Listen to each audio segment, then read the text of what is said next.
সম্মানিত উপস্থিতি, আমি আগেও বলছি আমাদের মাঝে বিষয়ে উপস্থিত হয়েছেন আজকের মাহফিলের প্রধান বক্তা হযরতুল হাজ আল্লামা জনাব মাওলানা জয়নুল আবেদিন জিহাদি সাহেব। অল্প কিছুক্ষণের মধ্যে আমাদের মাহফিলে এসে উপস্থিত হবেন। আজকের মাহফিলের প্রধান অতিথি হযরতুল হাজ আল্লামা জনাব মাওলানা হাসান রেজাল কাদরি সাহেব। প্রিয় সম্মানিত উপস্থিতি, এ পর্যায়ে তকরির নিয়ে আসছেন আজকের মাহফিলের প্রধান বক্তা হাটহাজারী নাঙ্গলমুড়া শামসুল উলুম ফাজিল মাদ্রাসার আরবি প্রভাষক, অত্র এলাকারই কৃতি সন্তান, উলামায়ে আহলে সুন্নাত, বিশিষ্ট আলেমে দ্বীন হযরতুল হাজ আল্লামা জনাব মাওলানা জয়নুল আবেদিন জিহাদি সাহেব। হুজুরকে মাহফিল পরিচালনা কমিটির পক্ষ হতে একটি বিষয় নির্ধারণ করে দেওয়া হয়েছে।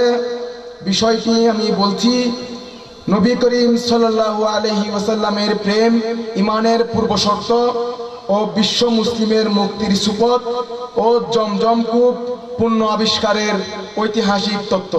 আমি আবারও বলছি, রাসূল করিম সাল্লাল্লাহু আলাইহি ওয়াসাল্লামের প্রেম ইমানের পূর্বশর্ত, বিশ্ব মুসলিমের মুক্তির সুপথ ও জমজম কূপ পূর্ণ আবিষ্কারের ঐতিহাসিক তত্ত্ব। আপনারা এই বিষয়ের উপর তকরির হুজুর করবেন। এই বিষয়ের উপর তকরির আপনারা শুনে নিজের জীবনকে রাসূল সাল্লাল্লাহু আলাইহি ওয়াসাল্লামের আদর্শে আদিষ্ঠিত করার জন্য আমি আহ্বান জানাচ্ছি এবং সাথে সাথে হুজুরকে নির্ধারিত এই বিষয়ের উপর কুরআন ও হাদিসের আলোকে তকরির করার জন্য বিশেষভাবে আহ্বান রাখছি। আসসালামু আলাইকুম ওয়া রাহমাতুল্লাহ।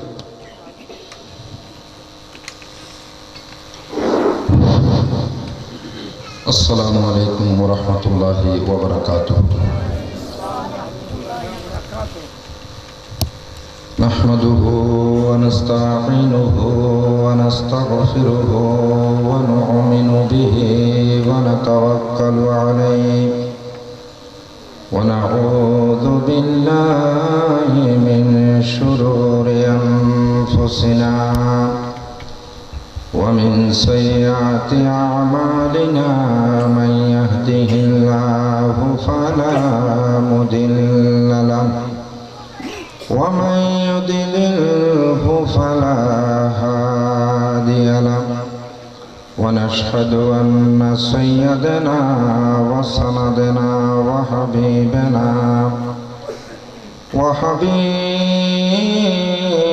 ربنا ومرجانا من بعث رحمة للعالمين وعلى آله وأصحابه أجمعين.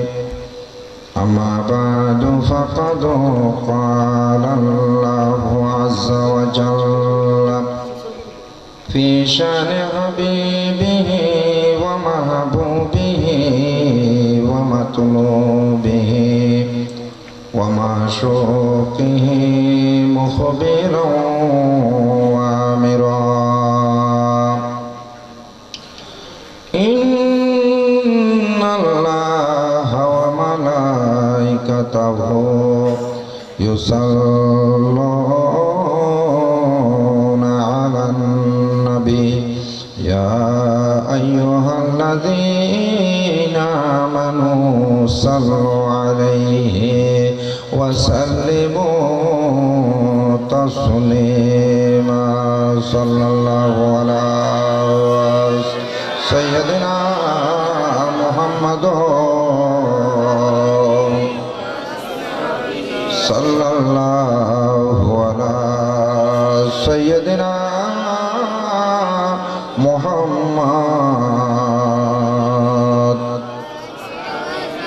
প্রেম প্রীতি ভালোবাসা মোহাব্বত সহকারে উঁচু আওয়াজে আল্লাহুম্মা সাল্লি আলা সাইয়্যিদিনা মাওলানা মুহাম্মদ ওয়া আলা আলি সাইয়্যিদিনা।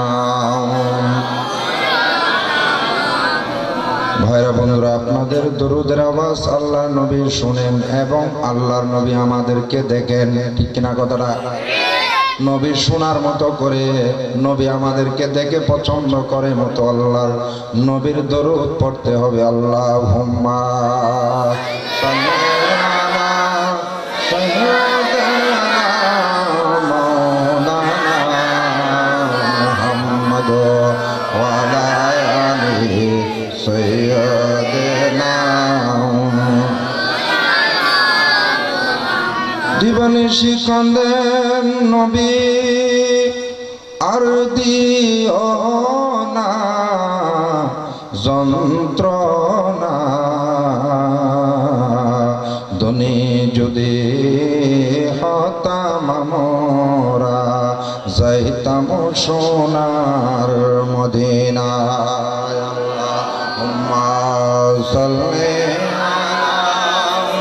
সাইয়্যিদিনা মাওলানা মুহাম্মদ ওয়া আলা আলি সাইয়্যিদিনা। সালাতুন ইয়া রাসূলুল্লাহ আলাইকুম ওয়া সাল্লাল্লাহু আলা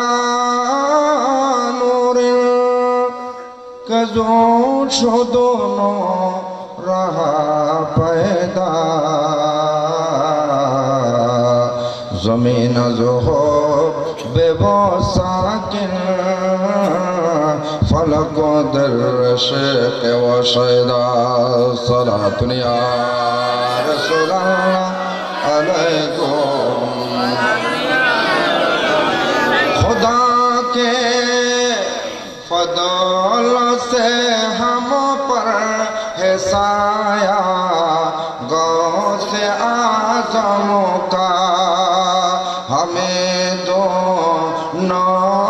जहां में है सहारा, गौसे आज़म का। सलातुन या रसूलल्लाह अलैकुम।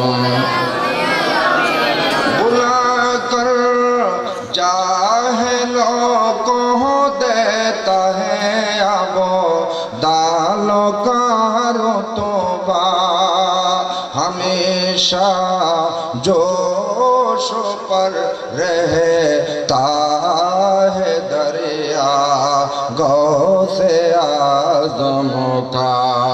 सलातुन या रसूलल्लाह अलैकुम। बिस्मिल्लाहिर्रहमानिर्रहीम। इन कुंतुम तुहिब्बूनल्लाह फत्तबिऊनी युहिब्बुकुमुल्लाह। सदक़ल्लाहु मौलानाल अज़ीम व सदक़ रसूलुहुन नबियुल करीम। वक़ाल नबिय्यु सल्लल्लाहु अलैहि वसल्लम ला युमिनु अहदुम मिनकुम औ कमा क़ाल रसूलुल्लाह सल्लल्लाहु अलैहि वसल्लम व अयज़न क़ाल हुब्बुन नबी मिनल ईमान। कड़िए मोने के नकीरु सर पर न कोई हामी न कोई यावर, बता दो आकर मेरे पैगंबर के सख्त मुश्किल जवाबों में उठा दो पर्दा, दिखा दो चेहरा के नूरे बारे हिजाबों में ज़माना तारीख हुए रहा है कि मोरे कबों से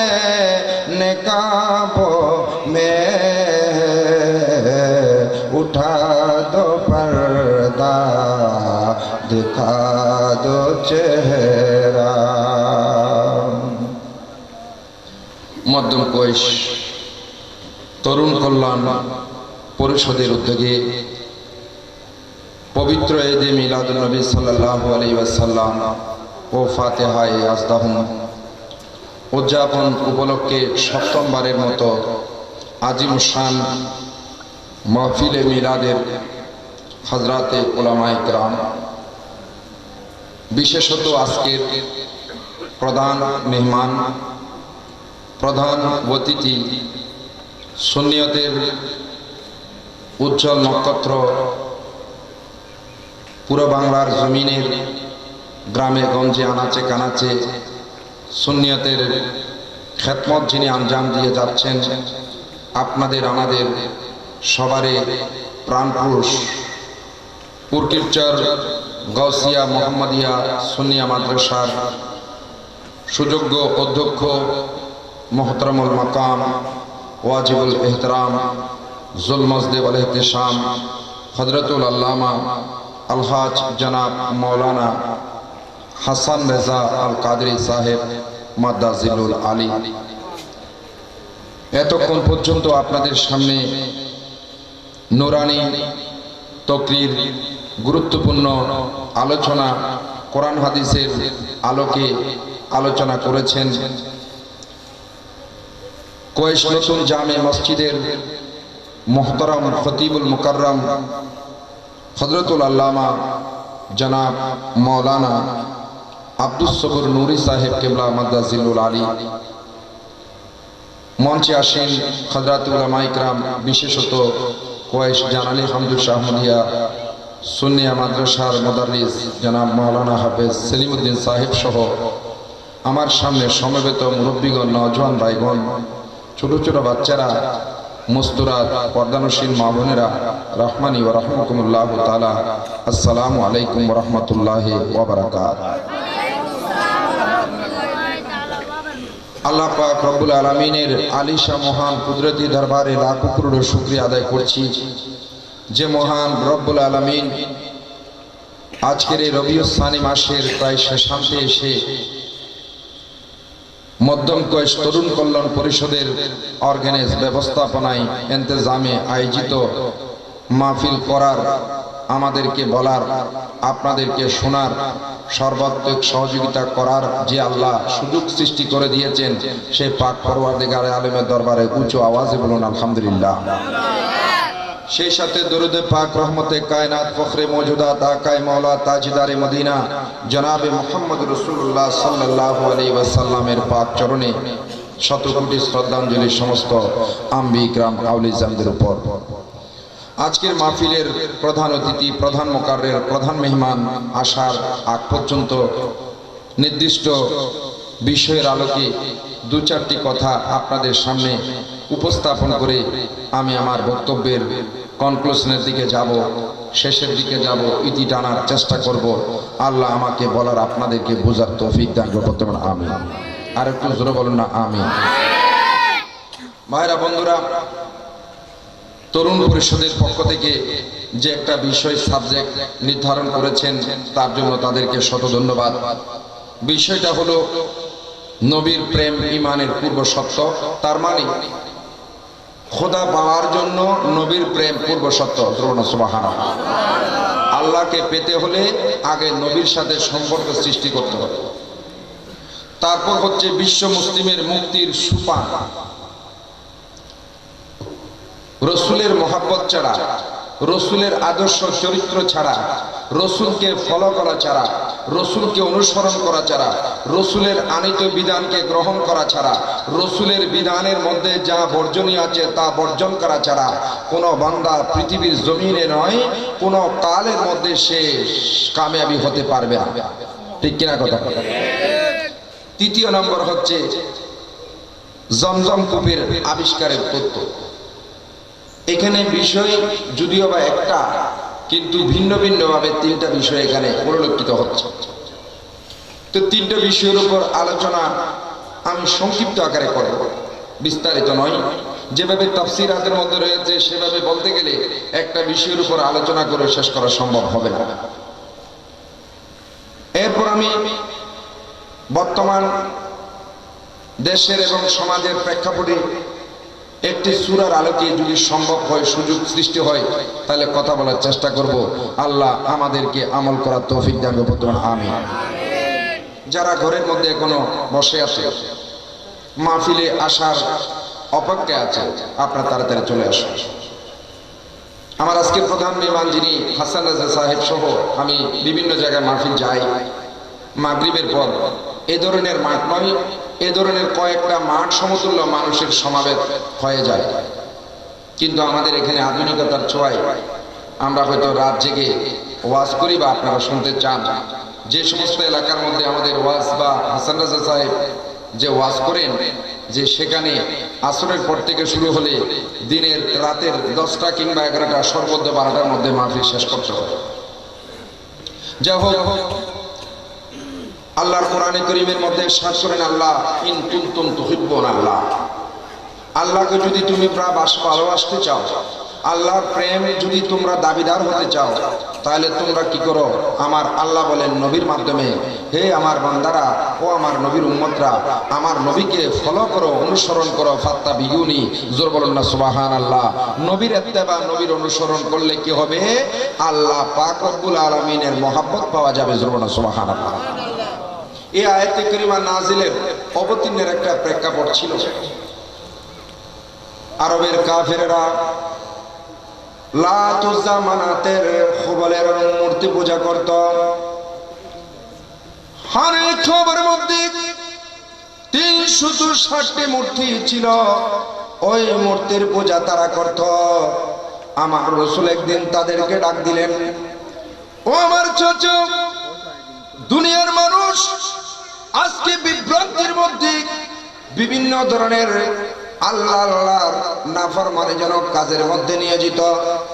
চাচা, আমি দুনিয়ার জমিনের মধ্যে এসেছি ওই অন্ধকারকে দূরীভূত করে হেদায়েতের পথ দেখানোর জন্য।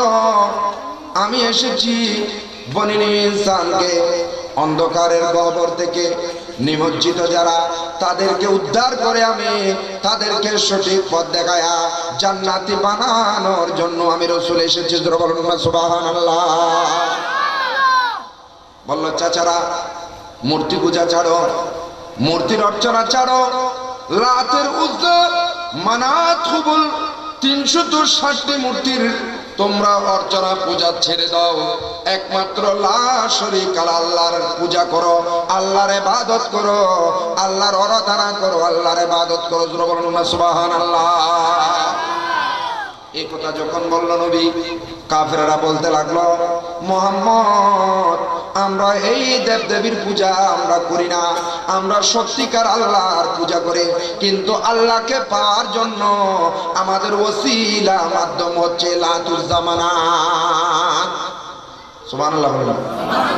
আজকে কাফেররা পর্যন্ত আল্লাহ পাওয়ার জন্য মাধ্যম মানে, ওসিলা মানে।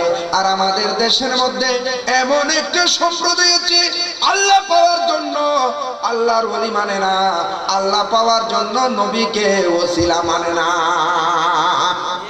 ঠিক কিনা কথাটা? অথচ আল্লাহর কোরআনে কারীমের মধ্যে আল্লাহ বলেন, আতিউল্লাহ ওয়া আতিউর রাসূল, আল্লাহর ইতিআত করো, আল্লাহর রাসূলের ইতিআত করো। অন্যত্র আল্লাহ বলেন, মাইয়াতির রাসূল, যে ব্যক্তি আল্লাহর রাসূলের ইতিআত করবে, অনুসরণ অনুকরণ করবে, ফাকাদ আতা আল্লাহ, সে যেন আল্লাহর অনুসরণ করলো। যে আল্লাহ রাসূলের অনুসরণ করলো, সে যেন কার অনুসরণ করলো? আল্লাহর। কার? আল্লাহ। এটা কোরআনে কারীমের আয়াত। এভাবে অসংখ্য আয়াতের দালাইলের মাধ্যমে বোঝা যায় আল্লাহকে পাওয়ার জন্য আগে নবীকে চাইতে হবে, নবীর প্রেম অন্তরের মধ্যে জাগ্রত করতে হবে। এই জন্য হাদিসে পাকের মধ্যে রয়েছে, হুব্বুল ঈমান, হুব্বুন নবী মিনাল ঈমান, আল্লাহর নবীর মহব্বত হচ্ছে ঈমানের পরিচয়। যার অন্তরের মধ্যে আল্লাহর নবীর মহব্বত নাই, সেই ব্যক্তি কখনো আল্লাহর মহব্বতের দাবিদার হতে পারবে না। এই জন্য আমার নবী বলেন, তোমরা যদি আমাকে মহব্বত করতে চাও, আমার মহব্বতের দাবিদার হতে চাও, তাইলে তোমরা সর্বপ্রথম আমার সুন্নতকে মহব্বত করো। আল্লাহ নবী বলেন, মান আহাব্বা সুন্নতি, যে ব্যক্তি আমার সুন্নতকে মহব্বত করবে, ফাকাত আহাব্বানি, সেই ব্যক্তি আমাকে মহব্বত করলো। আর যে আমাকে মহব্বত করলো, ফাকানা হুয়া মাই ফিল জান্নাহ, ওই ব্যক্তি আমার সাথে যেতে পারবে জান্নাতে। মান আহাব্বা সুন্নতি, যেই ব্যক্তি আমার সুন্নতকে মহব্বত করলো, ফাকাত আহাব্বানি, সে আমাকে মহব্বত করলো। ওয়ামান আহাব্বানি, যে আমাকে মহব্বত করলো, ও হুয়া কানা মাই ফিল জান্নাহ, সে যাবে আমার সাথে জান্নাতে। জোরে বলেন না সুবহানাল্লাহ। আল্লাহুম্মা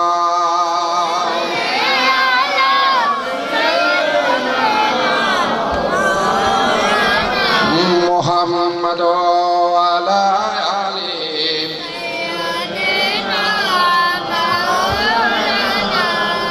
আসুন ভাইরা, আল্লাহর নবীর সুন্নতকে ধারণ করা, টুপি দেওয়া সুন্নত, দাড়ি রাখা সুন্নত, মিসওয়াক করা সুন্নত, গিলা করা সুন্নত। এভাবে সুন্নত বলতে বলতে বলতে আমরা যাই ইসলামের শরীয়তের আলোকে করে সবগুলা নবীর সুন্নত, নবীর তরিকা, নবীর সলিকা, নবীর থিওরি, এগুলাকে মহব্বত করলে, এগুলাকে ধারণ করলে, আমার নবী বললেন, তোমরা সত্যিকার অর্থে আমার মহব্বতের দাবিদার হতে পারবে। আর যারা আমি নবীকে মহব্বত করলাম, নিশ্চয়ই নিশ্চয়ই কাল কিয়ামতের ময়দানে আমি নবীর সাথে যেতে পারবে জান্নাতে। অন্য হাদিসের মধ্যে